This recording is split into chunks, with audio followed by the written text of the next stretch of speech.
Casimero Cuadro Alas itutuloy nga po ang kasunduan sa Floyd Mayweather promotion kung hindi ito magkakaroon na maayos na promoter na ilalaban siya kay Naoya Inoue. And before that mga kaibigan, please huwag niyong kalimutan muna mag-like and subscribe and pahit ng notification bell para updated kayo sa ating mga daily boxing update. So nagulat nga po ang MP sa desisyon na binitawan nito nga pong si Casimero Angas ng Pinas na itutuloy niya po ang kasunduan dito sa Floyd Mayweather promotion kung walang promoter na kukuha sa kanya para ilaban dito kay Naoya Inoue.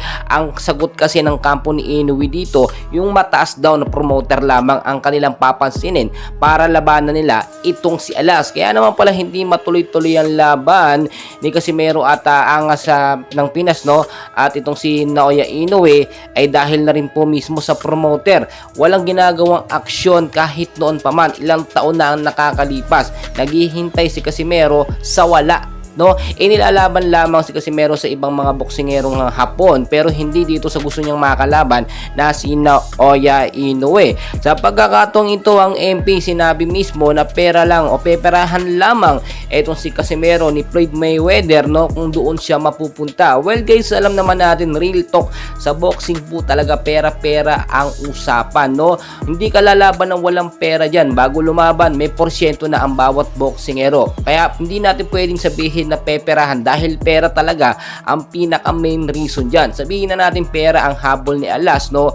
Kasama na rin po dyan yung karangalan ng bansang Pilipinas na maibawi niya, no, yung pagkatalo sabing bentang laban ni Marlon Tapales dito nga po kay Naoya Inoue. Kaya noon pa man, maraming beses na talagang nagsasabi si Alas ng panghahamon sa social media. May mga dirty talks mga siya na sinasabi para lamang pansinin nitong ni Naoya Inoue. Pero walang nangyayari, no?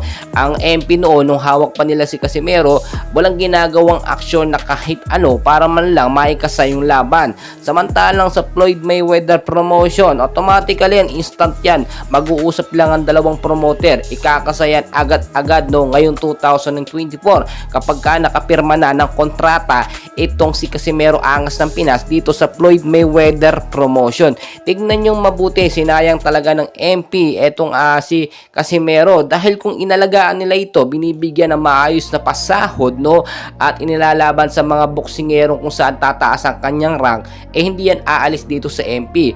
Tumanda na nga, nasa 30 plus na nga itong si Casimero, nakakahintay ng laban niya kay Inoue pero hindi po nangyayari. Well guys, abangan natin ang mga susunod na update and please huwag nyo kalimutan mag-like and subscribe for more boxing update. Maraming salamat.